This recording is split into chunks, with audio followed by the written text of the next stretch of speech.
8 ദിവസമല്ലോ. രണ്ടും കൂടി ബീച്ചിലും പാർക്കിലും ആടിപ്പാടി നടക്കുന്നതല്ലാതെ വല്ല പ്രയോജനമുണ്ടോ?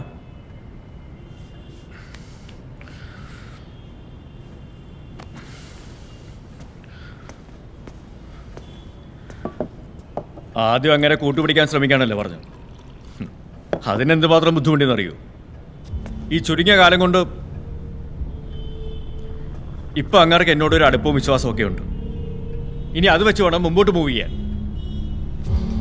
താൻ ശ്രമിക്കുന്നില്ലെന്നല്ല കിച്ചു പറഞ്ഞത്. സമയം തീർന്നുകൊണ്ടിരിക്കാന്ന് ഓർമ്മിപ്പിച്ചതാ. ഇതെങ്ങനെ ടൈം ടേബിൾ വെച്ച് അടിപിടി നടത്താൻ പറ്റൂ? കുറെ കാലം നിങ്ങൾ ശ്രമിച്ചിട്ട് നടക്കാത്ത കാര്യമല്ലേ? കുറച്ച് ക്ഷമ കാണിക്കുക.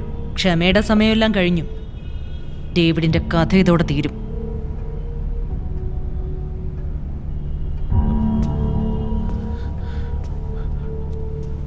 ആ പാവത്തിനെ വെറുതെ വിട്ടൂടെ? അങ്ങനെ എങ്ങനെയെങ്കിലും പഴച്ചോട്ടെ. പാവം.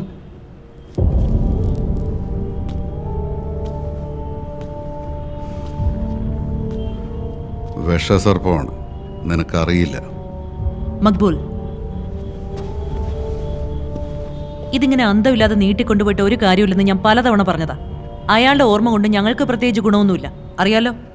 തമ്മിത്തല്ലി തീർന്ന അത്രയും പണി കുറഞ്ഞെന്നേ ഞങ്ങൾ കരുതിയിട്ടുള്ളൂ. പട്ടേലിനെ വിളിക്ക്. ഡേവിഡിനെ ഇനി വെച്ചോണ്ടിരിക്കണ്ട, ഇറങ്ങിപ്പോയ്ക്കോ. പിന്നൊരു കാര്യം, താൻ ജീവിതത്തിൽ ഒരിക്കലും ഞങ്ങളെ കണ്ടിട്ടില്ല ഡേവിഡിനെ, മനസ്സിലായോ? മാം പ്ലീസ് വാ ഇരിക്കേ.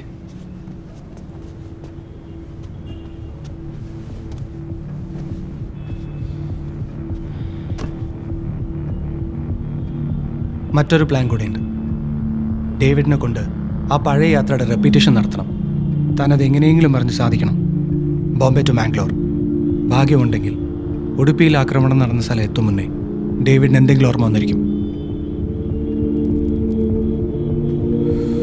അവൻ്റെ ഓർമ്മയല്ല, ജീവനാണ് നിന്റെ കയ്യിൽ.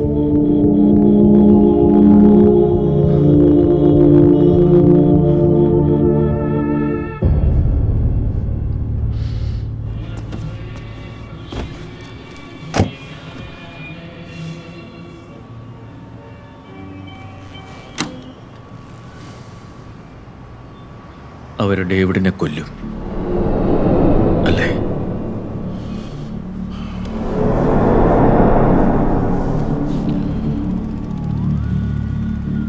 ഒന്നും അധികം നീ അറിയാതിരിക്കുന്ന നല്ലതെന്ന് ഞാൻ മുമ്പേ പറഞ്ഞതല്ലേ. ആ മനുഷ്യനെ മരണത്തിന് ഒറ്റുകൊടുക്കലാണ് അപ്പൊ എന്റെ ജോലി.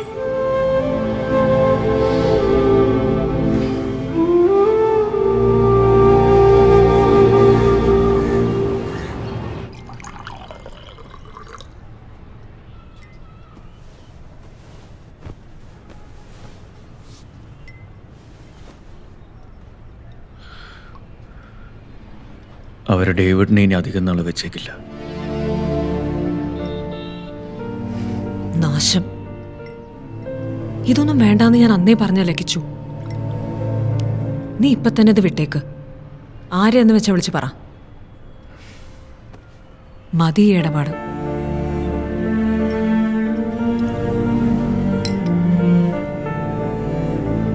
ഞാൻ ചെയ്താലും ഇല്ലെങ്കിലും അത് തന്നെ സംഭവിക്കും. ഡേവിഡിന് താൻ ആരാണെന്ന് ഒരു തരി ഫീലെങ്കിലും കിട്ടിയ പിന്നെ ഇവന്മാർക്കൊന്നും അങ്ങനെ തൊടാൻ പറ്റില്ല, ഉറപ്പാ. ഓർമ്മ വന്നില്ലെങ്കിൽ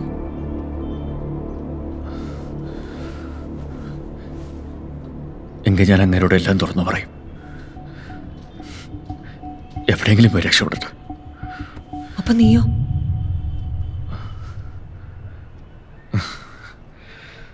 പറക്കിച്ചോ, അപ്പൊ നീയോ?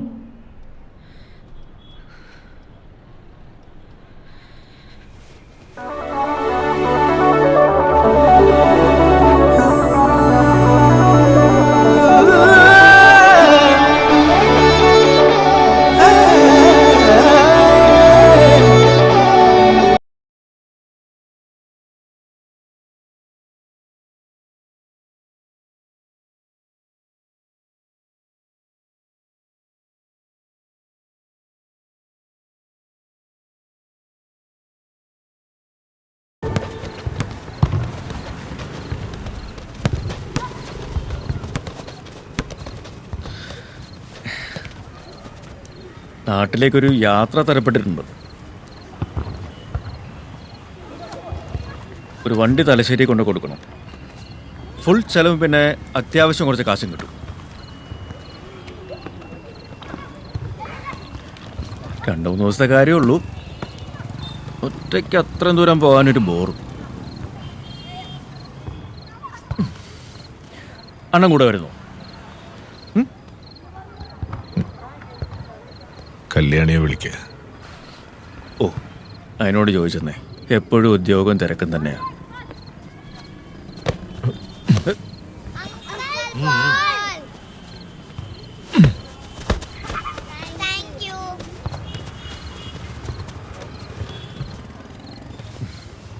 അണ്ണനും കൂടെ വന്നേ പ്ലീസ്. നാടൊക്കെ കാണാമല്ലോ. ഏയ്, എന്ത് നാട്? ഇതല്ലേ നാട്. എല്ലാരും മലയാളം പറയണ നാടില്ലേ അത്. വാണ, നമുക്ക് പൊളിക്കാന്ന്. മാനേജറോട് ചോദിക്കണം, എന്താ പറയാന്നറിയില്ല. ഓ പിന്നെ 2 ദിവസം പോപ്കോൺ തിന്നില്ല എന്ന് വെച്ചാൽ ആരും ചത്തൊന്നും പോവില്ല. വാന്നേ.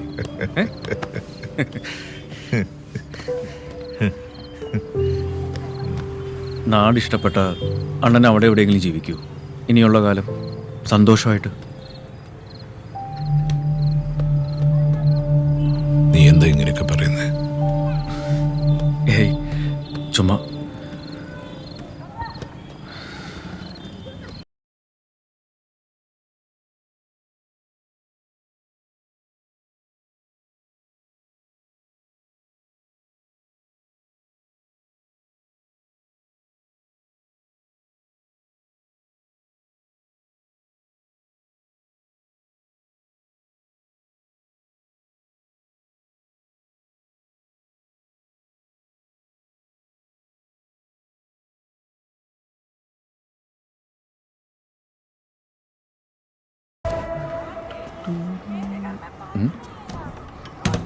സാർ, കാറ് വന്നിട്ടുണ്ട്.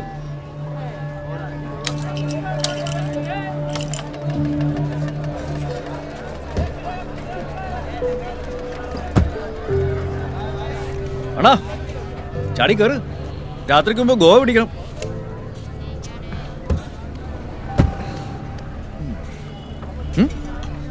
എന്തോ ഇവിടെ എനിക്ക് കാണില്ലെന്നൊരു തോന്നൽ.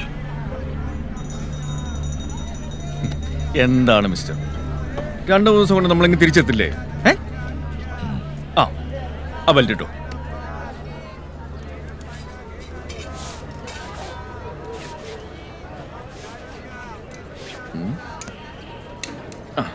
സെറ്റ്. ഓക്കെ.